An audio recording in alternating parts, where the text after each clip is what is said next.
Bonjour les élèves de 3e AS du cycle collégial. Je vous présente une dernière série des exercices sur le réflexe médulaire, série numéro 3, avec sa correction.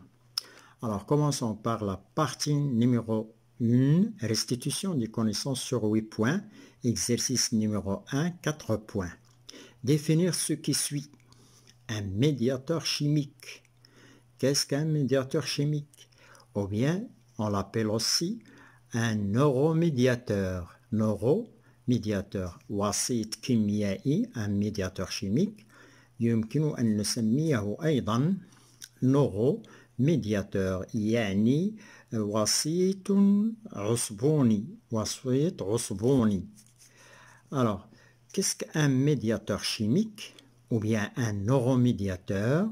C'est une substance chimique libérée par un neurone au niveau de la synapse et qui permet la transmission de l'influx nerveux. Alors, qu'est-ce que la définition en arabe? Un médiateur وسيط كيميائي ou bien وسيط عصبوني هي مادة كيميائية تحرر من طرف العصبون في مستوى السينابس وتتيح وتمكن من إرسال السيالة العصبية في السينابس. هي المسؤولة عن إرسال وتمكن من إرسال السيالة العصبية في السينابس. Message afférent وهو un flux nerveux afférent. C'est un influx sensitif qui أو message أو ما نسميه الرسالة الداخلية أو رسالة داخلة أو un flux nerveux sensitif هو سيالة عصبية حسية qui part des organes récepteurs vers la moelle épinière التي تذهب من الأعضاء الحسية في اتجاه النخاع الشوكي. Un neurotransmetteur. Un neurotransmetteur, c'est la même définition, c'est un médiateur chimique. On l'appelle aussi un neurotransmetteur. وهو الناقل العصبوني أو الموصل العصبوني. عصبون نورون. le neurone هو العصبون أو العصبة. transmetteur موصل أو مرسل عصبوني أو ناقل عصبوني.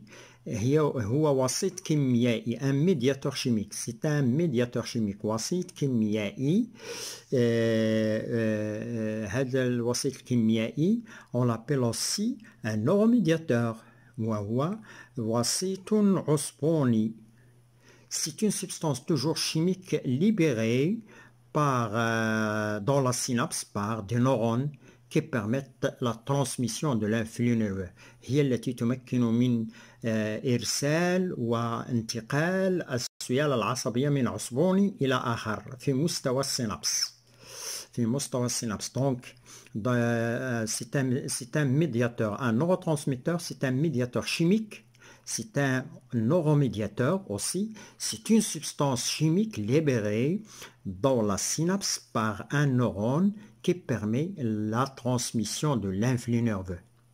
Réflexe myotatique. Un réflexe myotatique, c'est un mouvement involontaire, puisqu'il s'agit d'un réflexe, un mouvement involontaire produit par l'étirement d'un muscle. Étirement d'un muscle extenseur à la suite d'une percussion de son tendon. هنا الترجمة الريفلكس ميوتاتيك وهو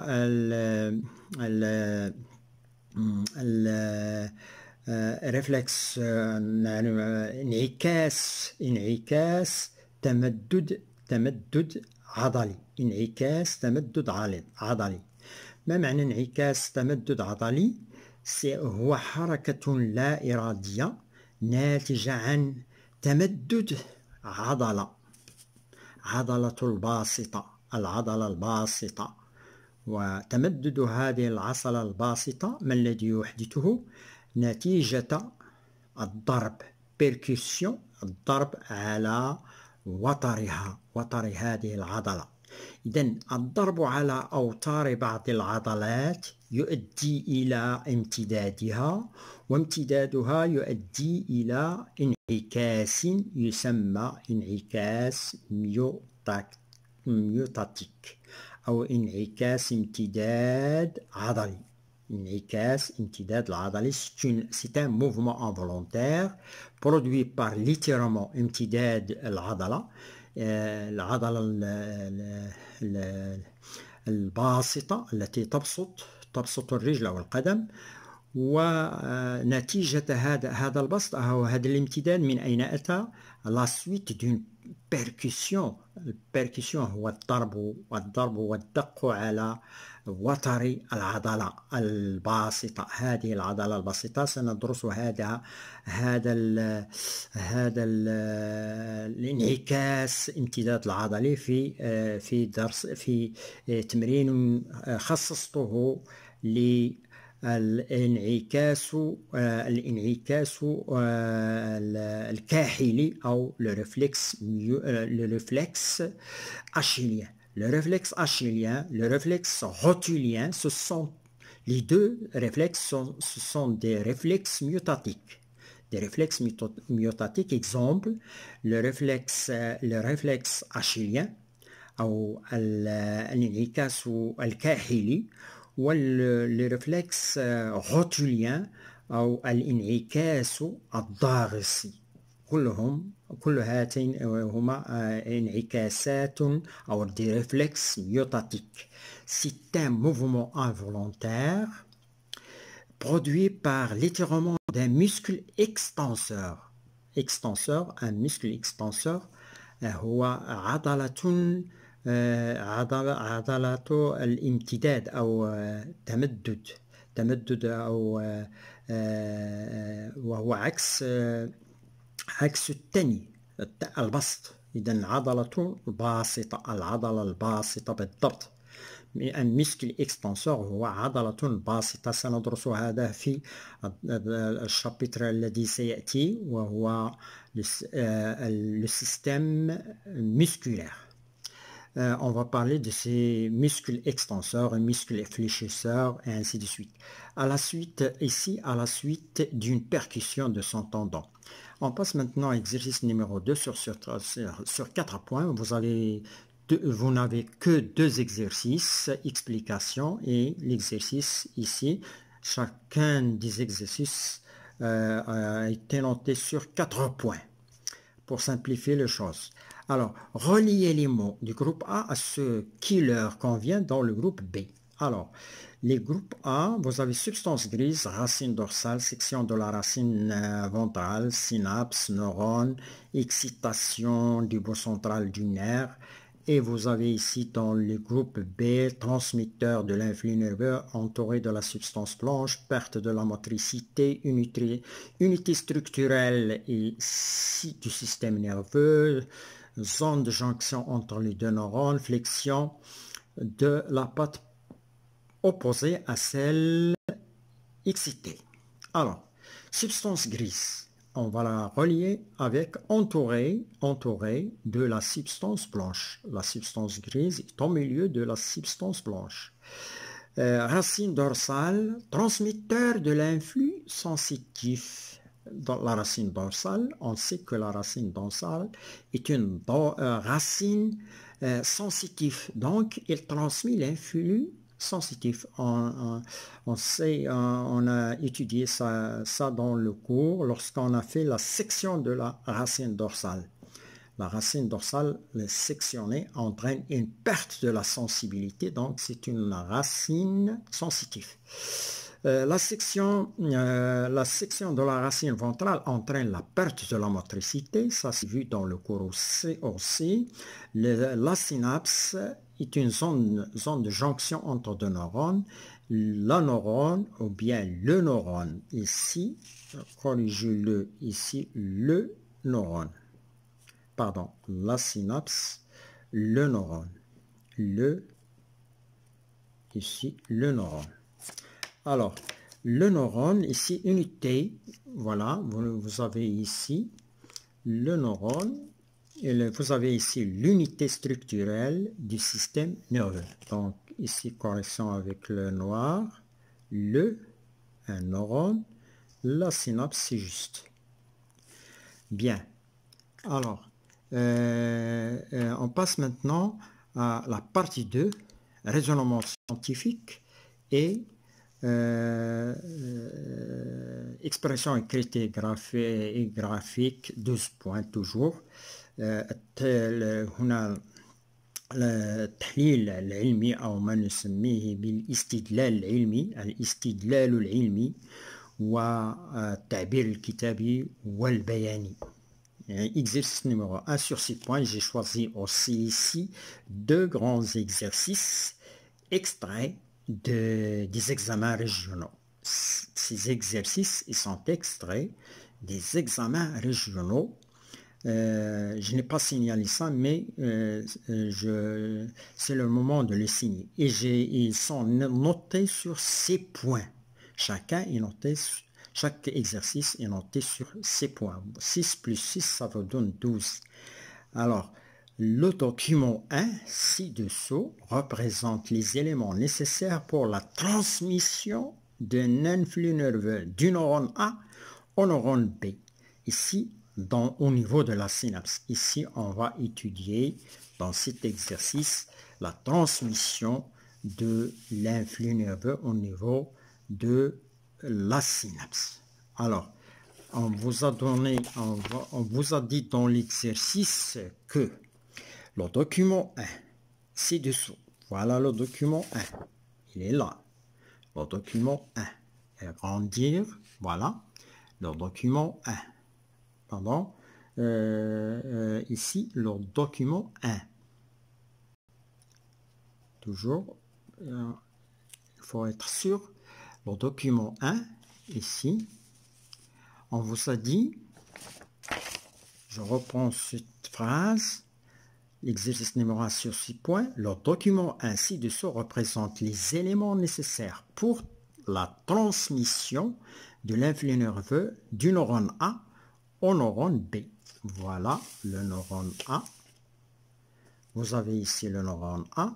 Le neurone, les éléments nécessaires pour la transmission de l'influx nerveux de l'élément A vers l'élément B qui est le neurone A, le neurone B.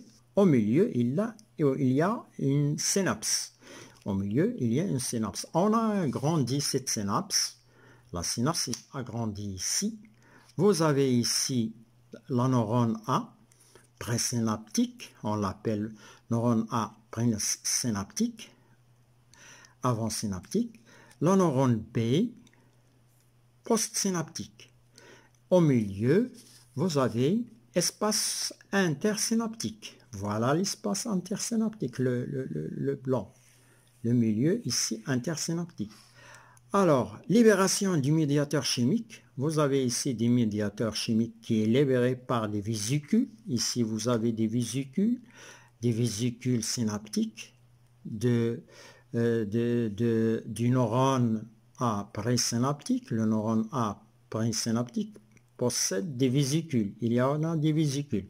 Ces vésicules contiennent des médiateurs chimiques. Ils sont libérés dans la synapse. Ils sont dans l'espace intersynaptique. Libération du médiateur chimique, d'un neurotransmetteur. Voilà un neurotransmetteur. C'est un médiateur chimique. C'est une substance chimique. Voilà cette substance chimique. Ces substances chimiques, qu'est-ce qu'ils vont leur arriver?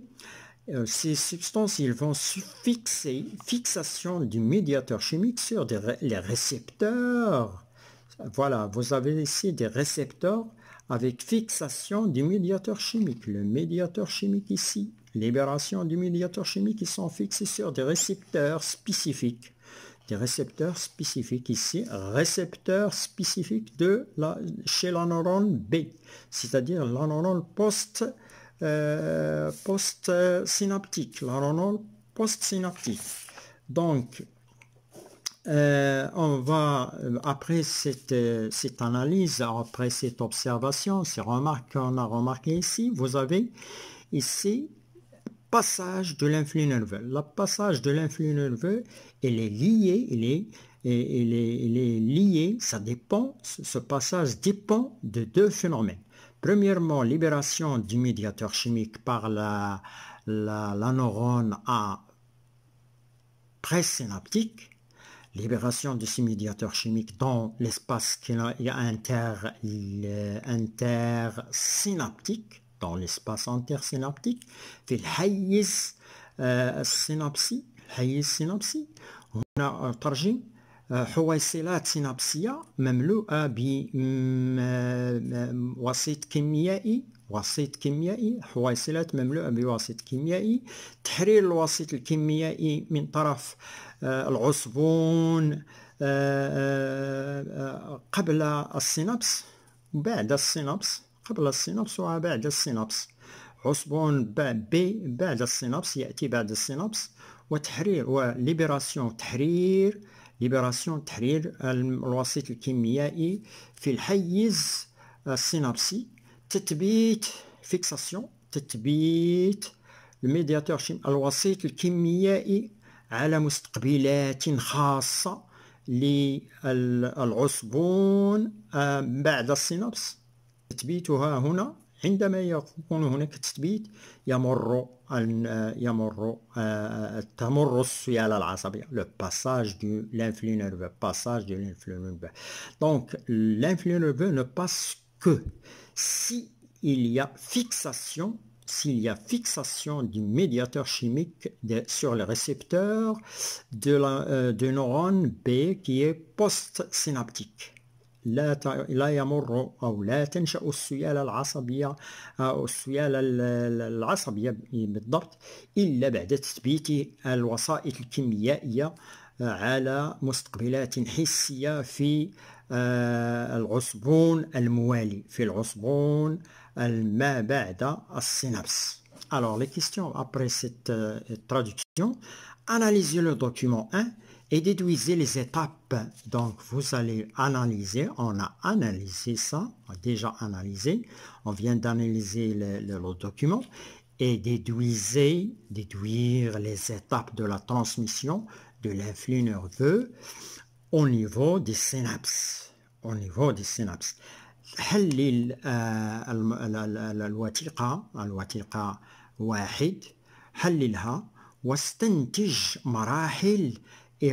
مراحل توصيل السيالة العصبية في مستوى السينابس. Analyse du document.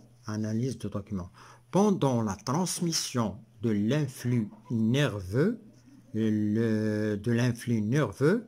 du neurone A après synapse, de neurone A, pendant la transmission de l'influx nerveux,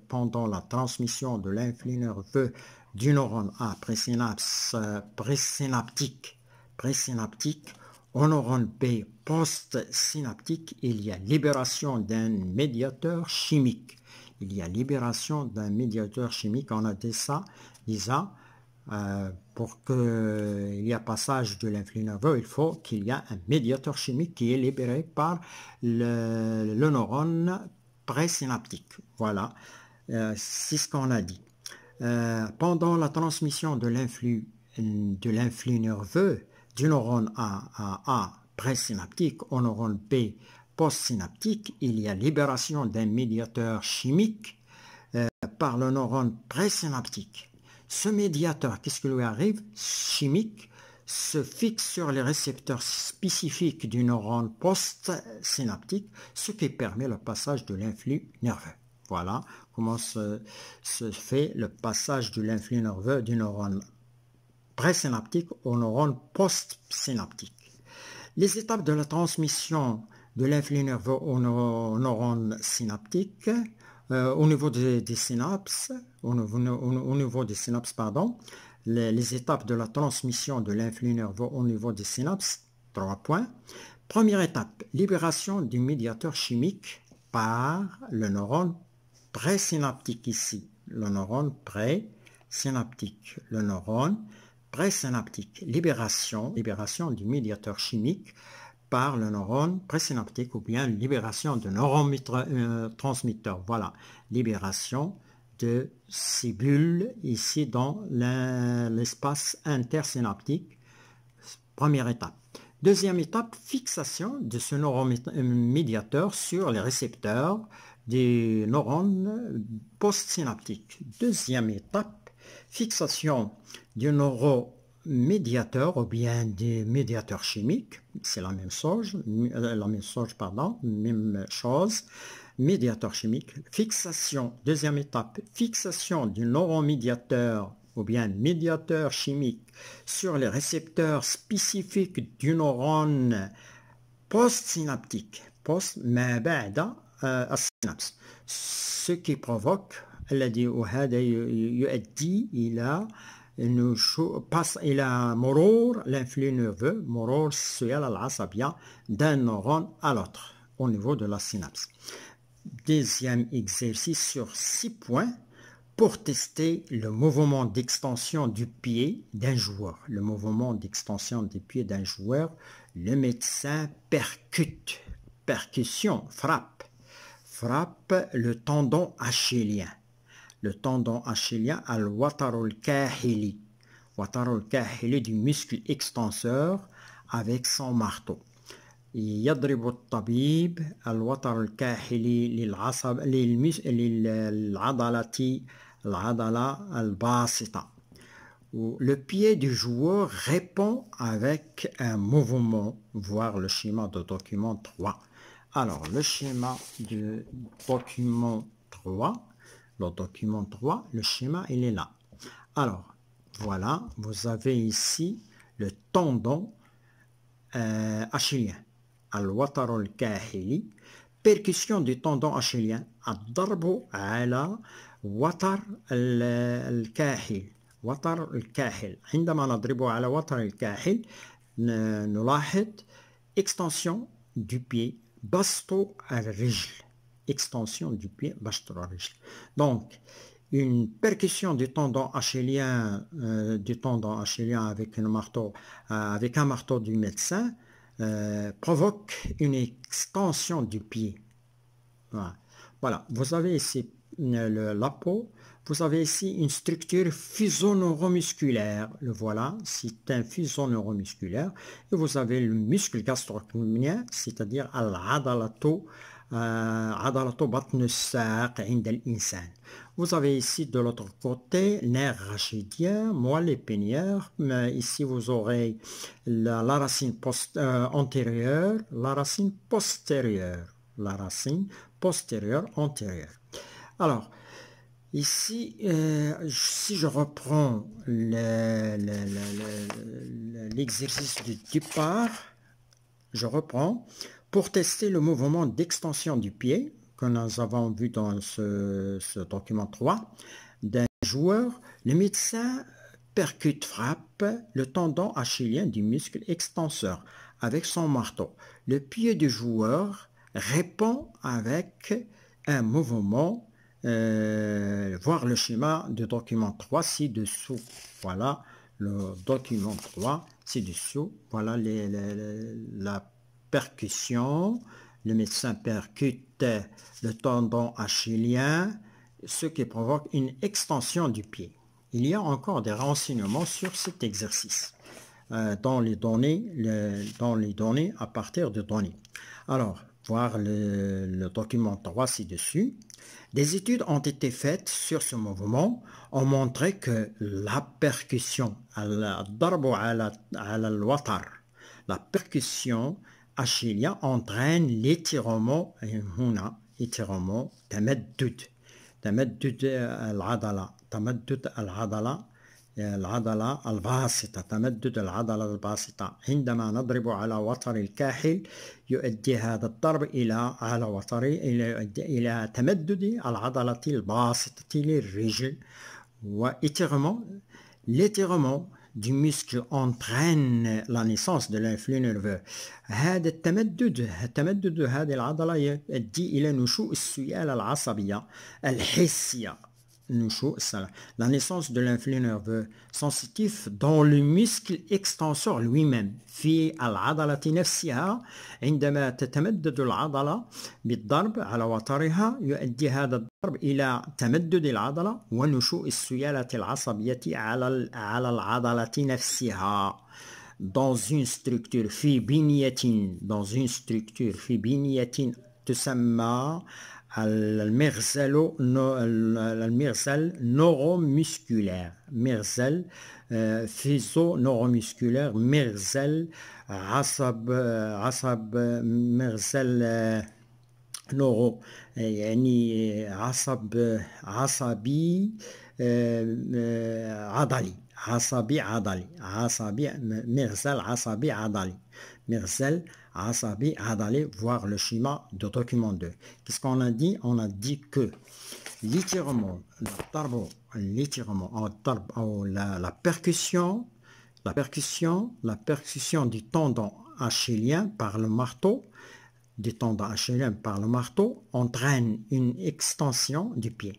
Mais des études ont montré بعد الدراسات بيّنت بأن عندما نضرب على الوتر بمطرقة على الوتر للعضلة عضلة بطن الساق يؤدي هذا الضرب إلى تمدد العضلة, وعندما تتمدد العضلة ينشأ سيالة تمديد العضلة, تنشأ السيالة في المرزل العصبي العضلي, المرزل العصبي عضلي, تنشأ سيالة حسية هنا في هذا المرزل. Alors, je reprends en français. Lorsqu'on percute ou bien une percussion, lorsque le médecin percute avec son marteau sur le tendon achillien, الوتر الكاحلي, cette percussion provoque un étirement de ce muscle. Lorsqu'il s'étire, il y a naissance d'un influx nerveux au niveau du faisceau neuromusculaire.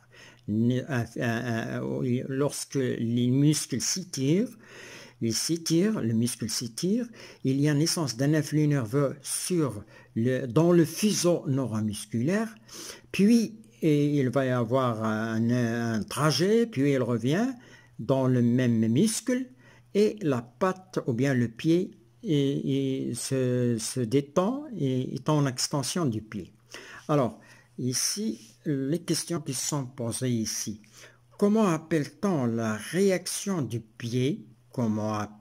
Première question, comment appelle-t-on la réaction du pied du joueur produite par la percussion du tendon achillien?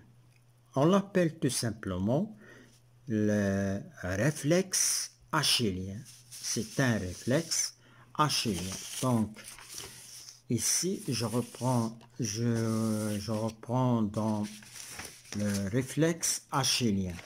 Alors, la réponse s'appelle tout simplement le réflexe achillien.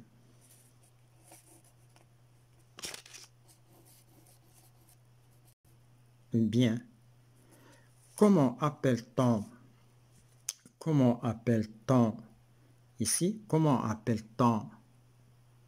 la réaction du pied du joueur produite par la percussion du tendon achillien? Un point, le réflexe achillien. C'est un réflexe achillien. Bien. Alors, je reprends. La réaction s'appelle le réflexe achillien. Deuxième question.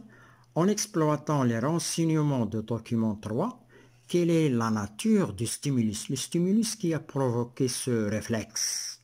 On sait que les réflexes, ils sont provoqués par des stimulus. Produisons le réflexe achillien. Quel est le stimulus du réflexe achillien? Le stimulus du réflexe achillien, le stimulus qui produisant le réflexe achillien est la percussion du tendon achillien. Percussion et étirement du muscle, extenseur du peur, les deux. Percussion du tendon a provoqué l'étirement du muscle. L'étirement va produire la naissance de l'influx nerveux dans la structure appelée le fuseau neuromusculaire. Le fuseau neuromusculaire, ici, fuseau neuromusculaire. Alors, étirement du muscle, extension du pied. Dans quelle structure, voilà la question, donc troisième question, dans quelle structure musculaire naît l'influx nerveux sensitif du réflexe achillien et comment? L'influx nerveux ici, nerveux sensitif du réflexe achillien, naît et se produit au niveau du fuseau neuromusculaire. Au niveau du fuseau. Par quelle méthode? Cet influx naît dans le fuseau neuromusculaire à la suite de l'étirement du muscle, à la suite de l'étirement du muscle qui a produit la naissance. Lorsqu'on percute le tendon, l'étirement du muscle provoque la naissance de l'influx nerveux dans la structure appelée le fuseau neuromusculaire. Structure fuseau neuromusculaire. Bien. Alors, quelle est la structure du muscle? On a dit le fuseau neuromusculaire. L'influx nerveux sensitif du réflexe achillien naît au niveau du fuseau neuromusculaire. Cet influx naît dans le fuseau neuromusculaire à la suite de l'étirement du muscle. Il faut qu'il y ait un étirement du muscle. Alors, quatrième question et la dernière question. Complétez le schéma du document 3 en ajoutant les organes manquants et en traçant le sens et le trajet et le sens de l'influx nerveux lors du réflexe achillien. Le réflexe achillien. Alors, le réflexe achillien, la naissance de l'influx nerveux, on a dit qu'il se naît au niveau du fuseau neuromusculaire. Naissance de l'influx nerveux ici, au fuseau nerveux, par quelle méthode? C'est-à-dire par percussion. Et par percussion de l'étendon achillien et étirement du muscle. Lorsqu'il y a étirement du muscle, naissance de l'influx nerveux au niveau du fuseau neuromusculaire, cet influx nerveux passe dans un nerf ici avec le noir, vert, qui est fibre sensitive, passe dans la racine postérieure, arrive dans la moelle épinière, transformé en fibre, transformé ici en influx moteur rouge, un flux moteur, passe dans la racine ventrale ou bien la racine antérieure, le nerf rachidien, fibre motrice dans la fibre motrice et le fibre motrice arrive dans le même muscle où il y a naissance de l'influx dans le même muscle et provoque son contraction, la contraction qui entraîne ici l'extension du pied, qui entraîne contraction de ce même muscle. La naissance de l'influx se fait dans le même muscle et l'arrivée de l'influx moteur dans le même muscle, il y a l'arrivée dans le même muscle. C'est ce qu'on appelle ici le réflexe achillien qui a produit l'extension du pied. Et merci d'avoir suivi cette dernière série d'exercices sur le réflexe médulaire. Et merci.